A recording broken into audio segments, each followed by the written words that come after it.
Our next guest regularly advises CEOs, board directors, and industry leaders around the world. As such, he brings a wealth of business insight to the table and everything from the economy to AI. He joins us now here at the NASDAQ market site. Rich Lesser is a global chair of Boston Consulting Group. Rich, good morning to you. Thanks for joining us here. Good morning, Melissa. What's the general take of CEOs? Are they being cautious going into the economy? I mean, from the company conference calls that we've heard, it sounds like they're cautiously optimistic. Things are great right now, but they're just sort of not certain about the future. So first of all, I think the optimism is what we're seeing, too. We just finished another survey of CEOs. 80% had a positive outlook for their business in the near and midterm. So I do think that optimism is there. I think the second thing is we're watching a shift right now. If you go back a year, you described it as a world of enormous uncertainty and moderate change. And I think a year later, we have moderate uncertainty and enormous change happening. And we've just watched this shift. The huge concerns about massive inflation or massive recession, or the massive uncertainty around the war in Russia.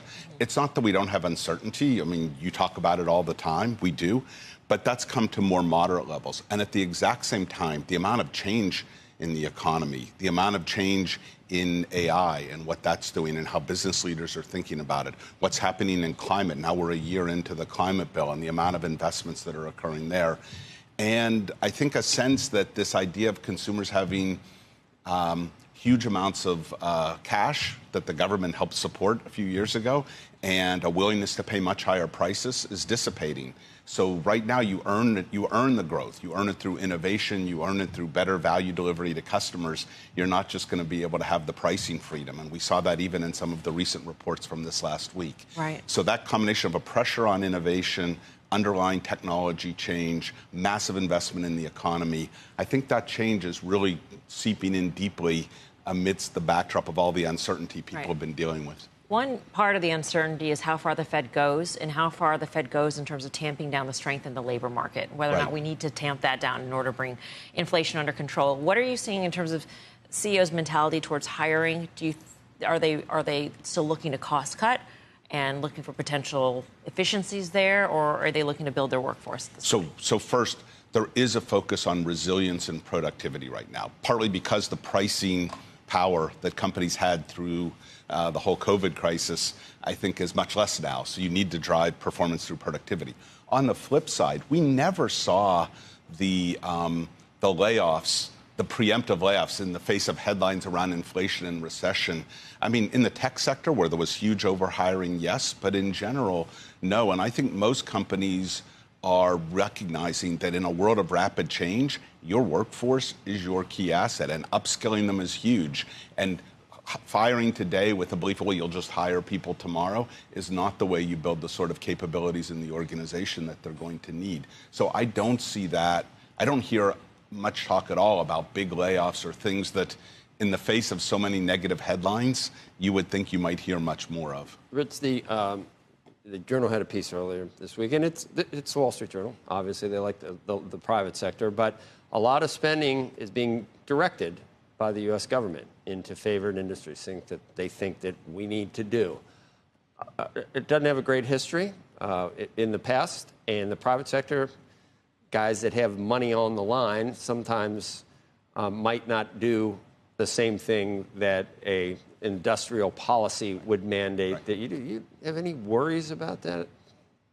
You always have worries when the government's being too directive. But what I would say about this one is if I take the IRA and what's happening in climate and the 200 projects that have come in. $1.2 trillion on something that may or may not pay off. It was originally $400 billion, and now no one knows. No one knows. That was 1.2 was. I've seen 800 to 1.2. So you think it's a good idea on? We need to massively, for global competitiveness as well as for protecting the climate, we'll need massive investment in there. And I think what the U.S. is doing, and I hear it all around the world, it's become a race to the top. That's 1.2 trillion, Rich, that won't be spent on fossil fuels. We don't know if it'll be 1.2 trillion. Okay, whatever it is, it's not going to be spent on fossil fuels, and we're going to need fossil fuels for another 25 years. But I don't think that the debate is whether we're going to need fossil fuels for a while. Money that won't be spent developing those. There's a lot of capital going into fossil fuels still. Some would argue too much, but no one has seen a dramatic scale back that we're not putting money into fossil fuels. What we're doing is building the 21st century decarbonized infrastructure, not at the pace that we need to, but at the pace that the world's going to need.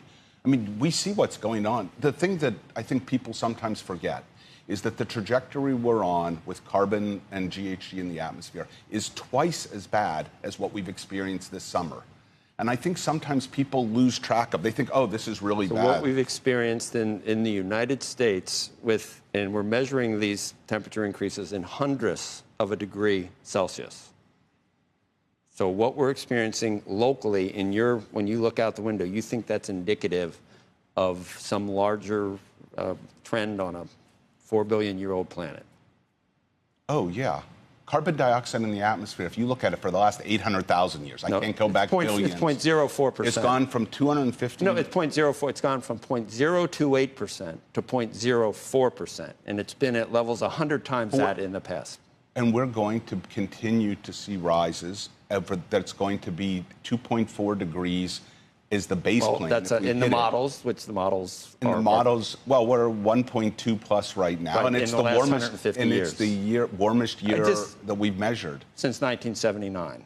That's when we started having the ability and to the ability to go years. back in history. There's no evidence there's been a warmer year over a century. I agree with you. The precise measurements, precise measurements. We're in a 4 billion-year-old planet. Rich, 4 billion. I totally agree. We've been through warming. What caused all the cycles in the past? The much larger deltas. But not in this time frame. But not in this time frame. And frankly, we weren't trying to support 8 billion people on this planet and have food and agriculture that works and have people live in reasonable ways.